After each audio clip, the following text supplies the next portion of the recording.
Good morning, fellas, and welcome to this week's episode of the Watch List. The first series on my watch list is Black Mirror. Black Mirror is known as an anthology series in the same vein as The Twilight Zone. And if you're not familiar with The Twilight Zone, it was a series that was very popular 250 years ago. The Twilight Zone was a series that showed the problems with society and the problems with technology in a suspenseful, thriller, horror, scary, spooky kind of way. And Black Mirror is exactly that, except Black Mirror has more of a focus on futuristic technology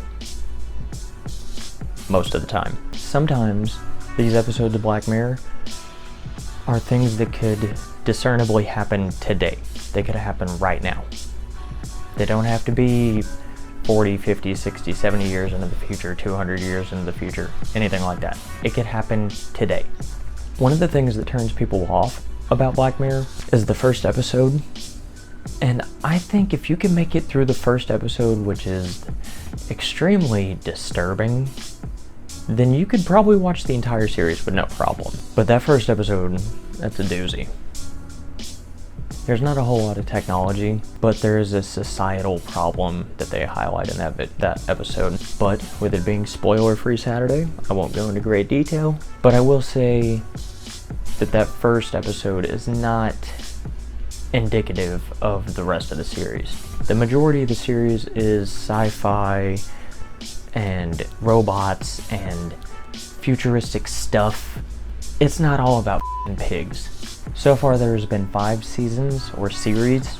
There's been 5 collections of episodes, whatever they want to call them. And they've all been very, very good. They like to point out the flaws in society and the possibilities of a society that relies too heavily on technology. For example, there's one episode where people can use their phones to give people ratings, similar to the way you would an Uber driver. You just choose who's a 3-star person, who's a 5-star person, who's a 1-star person, and people are basically grouped together in this new class system of how many stars you have from your peers and from people you meet on the street and people you've known for years and years and years. It gets pretty crazy. And that's a good example of how this series blends societal issues with technology. And even the name Black Mirror is, I had to Google this. Black Mirror alludes to the way that when this show is over and the screen goes black, you're just left there to look at yourself and think, wow, that could happen. Because, you know, the screen goes black and you can see yourself in the reflection. See, watch, I'll show you. See, you don't want to sit there and stare at yourself and think about what you just had to watch. It makes you uncomfortable, it makes you uneasy. And that's the point of the show, is to make you think. I mean, of course it's entertaining and it's good to watch, but it opens you up a little bit. It makes you think about what could be wrong with the world, and what is wrong with the world, and what kind of path we could be on if we don't change the way that we do things. But with this being an anthology series, similar to Twilight Zone, there's no recurring cast, there's no recurring characters. Every episode is a new story, every episode has new characters.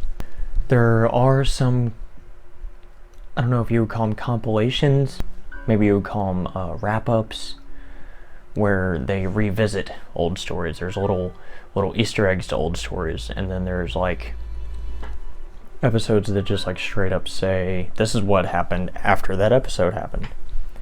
It's very difficult to talk about this show without talking about spoilers, for real, because it's just so good. But while we're on the subject of Black Mirror, there's a Black Mirror movie called Bandersnatch. And this might not be the first film of its kind, but it's the first one that I've personally seen. It's a choose-your-own-adventure movie. You make the choices for the character in the movie. The number of combinations that could happen is large. I think there's only like a handful of real endings, but the steps that you take to get there change the way that you feel about yourself as a person. You know, you go from making a simple decision about what kind of cereal you're gonna eat in the morning to the bigger decisions later on in the movie, game, experience. And all episodes of Black Mirror and the movie Bandersnatch are available on Netflix.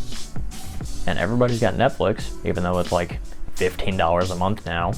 And as a bonus, I don't know if it's going to make it on either one of the other guys' watch list, but Love, Death, and Robots is in the same vein as Black Mirror, and it's animated, and it's a little bit more, well, it's even more technology-based, and very sci-fi, and just real gritty, real difficult to watch sometimes. And Love, Death, and Robots is also on Netflix. That's all I got for you today.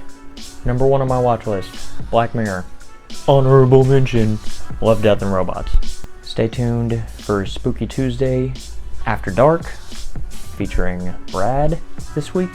Check back in Thursday for Throwback Thursday with Retro Vault. And then catch us back here next Saturday for another episode of WatchList on spoiler-free Saturdays. Having a lot of fun with Season 3. Gonna keep it going. Give us some feedback, stuff you want to see for Season 4. Till I catch you next time, stay dedicated.